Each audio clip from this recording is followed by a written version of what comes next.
Good morning students. आज हम चर्चा करेंगे पास्ट परफेक्ट टेंस में यस और नो टाइप सेंटेंस की और डब्ल्यू एस टाइप की। इससे पहले हम आप लोग को बता चुके हैं पॉजिटिव और नेगेटिव। तो आज की हमारी चर्चा का विषय है पास्ट परफेक्ट टेंस यस और नो टाइप सेंटेंस, प्रश्नवाचक वाक्य, पूर्णभूत काल। आज हम इसकी चर्चा करेंगे। देखते हैं क्या है। यदि हिंदी वाक्यों में सबसे पहले क्या,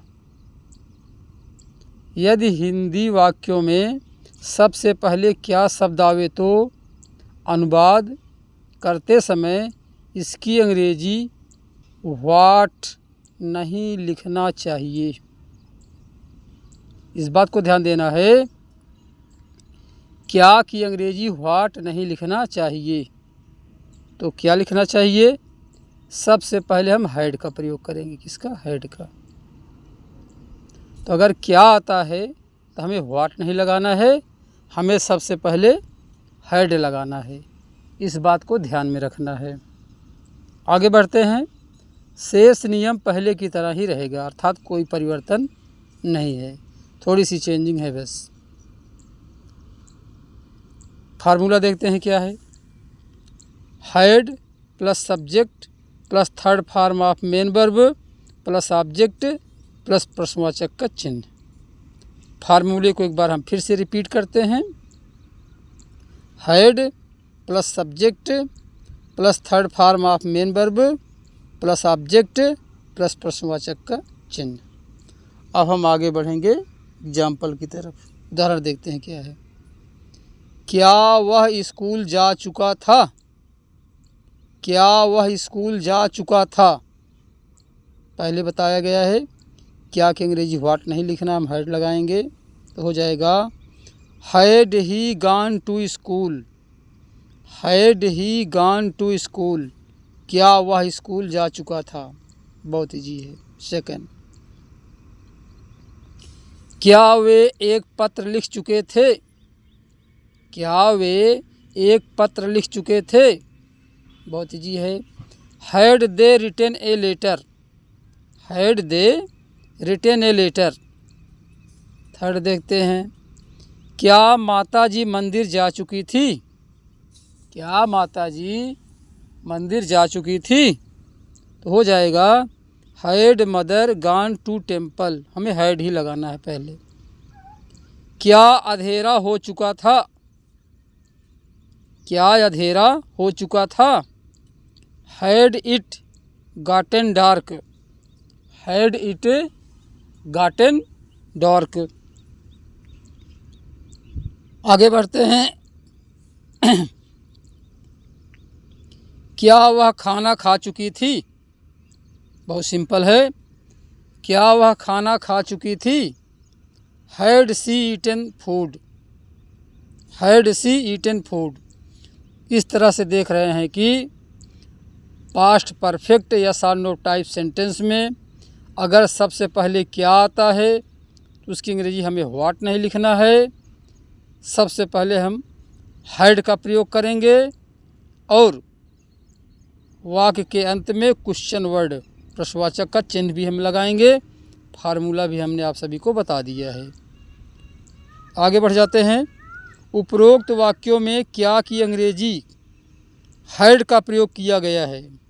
उपरोक्त वाक्यों में क्या की अंग्रेजी हैड का प्रयोग किया गया है। ऐसी परिस्थितियों में व्हाट का प्रयोग नहीं करना चाहिए। तो केवल हमें एक बात गांठ बांध लेना है कि हमें किसी भी सिचुएशन में व्हाट नहीं लगाना है, हमें हैड का ही प्रयोग करना है हर हाल में। तो इस प्रकार से आप सभी लोगों ने देखा कि पास्ट परफेक्ट टेंस में या और नो टाइप के बारे में अभी इसके पहले बताया गया।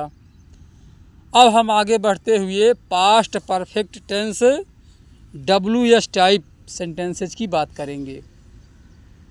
डब्ल्यू एस टाइप सेंटेंसेज की बात करेंगे। तो देखते हैं क्या मामला है। Past perfect tense W S type sentences. पूर्ण भूतकाल प्रश्नवाचक वाक्य WH टाइप। क्या है? जब प्रश्नवाचक शब्द अर्थात क्वेश्चन वर्ड वाक्य के बीच में आवे तो, जैसे when, why, where, what, who, how, कब, क्यों, कहाँ, क्या, कौन, कैसे आदि शब्द आता है तो सबसे पहले इनकी अंग्रेजी लिखना चाहिए। तो सबसे पहले फिर से रिपीट कर देते हैं कि अगर क्वेश्चन वर्ड आवे तो अनुवाद करते समय सबसे पहले क्वेश्चन वर्ड की अंग्रेजी लिखना चाहिए। वे क्या हो सकते हैं? When, why, where, what, who, how, कब, क्यों, कहाँ, क्या, कौन, कैसे आदि शब्द आते हैं तो सबसे पहले इनकी अंग्रेजी हमें लिखना चाहिए। फार्मूले से समझते हैं। क्या है हमारा फार्मूला? क्वेश्चन वर्ड अर्थात सबसे पहले प्रश्नवाचक शब्द लगेगा, फिर हम हेड लगाएंगे plus subject, third form of main verb अर्थात मुख्य क्रिया का तीसरा रूप, प्लस ऑब्जेक्ट प्लस प्रश्नवाचक का चिन्ह। एग्जाम्पल देखते हैं क्या है। परीक्षा से पहले वह कितना पढ़ चुकी थी। देखिए क्वेश्चन वर्ड हमारा है कितना पढ़ चुकी थी, इसको पहले लगाएंगे। How much had she studied before exam. How much had she studied before exam. तो देखें, तो जिसको हम गिन सकते हैं वहाँ हम हाउ मेनी का प्रयोग करते हैं, जिसको हम गिन नहीं सकते वहाँ पर हम हाउ मच का प्रयोग करते हैं। आगे बढ़ते हैं। वे तुम्हारा साथ क्यों छोड़ चुके थे। वे तुम्हारा साथ क्यों छोड़ चुके थे। हो रहा है why had they left your company. Why had they left your company.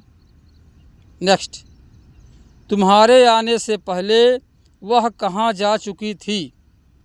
तुम्हारे आने से पहले वह कहाँ जा चुकी थी। क्वेश्चन वर्ड कहाँ है? तो वेयर हैड सी गॉन। वह कहाँ जा चुकी थी। बिफोर यू अराइव्ड, तुम्हारे आने से पहले। आगे बढ़ते हैं। पार्टी शुरू होने से पहले तुम क्या क्या खा चुके थे। पार्टी शुरू होने से पहले तुम क्या क्या खा चुके थे। तो अंग्रेजी में हमें क्या क्या दो बार नहीं लिखना है, हम एक ही बार लिखेंगे। तो हो रहा है what had you eaten. What had you eaten before party started. तुम्हें हिंदी कौन पढ़ा चुका था। तुम्हें हिंदी कौन पढ़ा चुका था। Who had taught you Hindi. Who had taught you Hindi.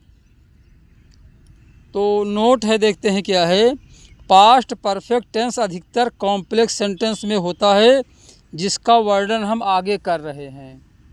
जैसा कि आप देख रहे हो जो है ये अक्सर जो है कॉम्प्लेक्स सेंटेंस में होते हैं। जैसे इसमें देखो दो सेंटेंस मिल रहा है। Where had she gone before you arrived. दो वर्ब भी लगी हुई है। इसकी चर्चा हम आगे कर रहे हैं, प्रकाश डालने का प्रयास कर रहे हैं। देखते हैं क्या है। तो आगे बढ़ते हैं क्या है, चलते हैं। Use of before. Use of before अक्सर ये वाक्य मिश्रित वाक्य दो वाक्य मिलकर बने होते हैं। दो वाक्यों को मिलकर के जो है ऐसा बना होता है। अरे हमसे हम क्या करें, ठीक तुम करो तो देख रहा था तो जो है आगे बढ़ते हैं। आगे बढ़ते हुए देखते हैं क्या है। यूज ऑफ बिफोर क्या है। इसमें दो वाक्य मिले हुए होते हैं। How to translate.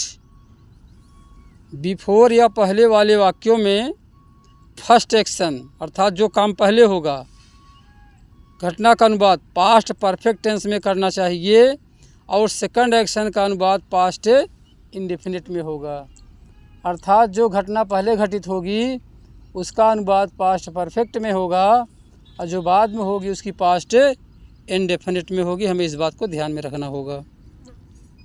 देखते हैं क्या है।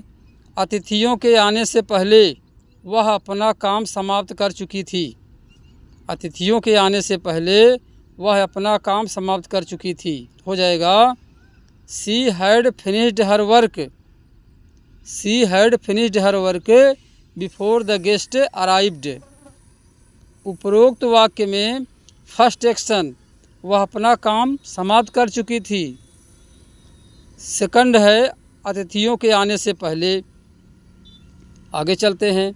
डॉक्टर के आने से पहले रोगी मर चुका था। 2 सेंटेंस है इसमें, देखते हैं क्या मामला है। तो रेखांकित किया गया वाक्य फर्स्ट एक्शन है, रोगी मर चुका था, इसलिए द पेशेंट हैड डाइड, इसका अनुवाद हमने पास्ट परफेक्ट में कर दिया, रोगी मर चुका था। The patient had died before the doctor came. PC principal clause का अनुवाद पास्ट इंडेफिनिट टेंस में और एससी का अनुवाद पास्ट परफेक्ट टेंस में होगा। यूज ऑफ आफ्टर, जहां हम आफ्टर का यूज करेंगे। हिंट्स, जो वाक्य कंजक्शन आफ्टर से शुरू होगा वही एससी होगा और उसी को सबऑर्डिनेट क्लॉज बोलते हैं। उदाहरण से समझते हैं। वे अपना कार्य समाप्त करने के बाद मूवी देखने गए। वे अपना कार्य समाप्त करने के बाद मूवी देखने गए। हो जाएगा they went to watch the movie. They went to watch the movie after they had finished their work.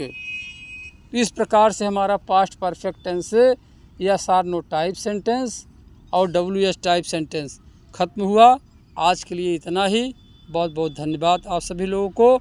जय हिंद, जय भारत।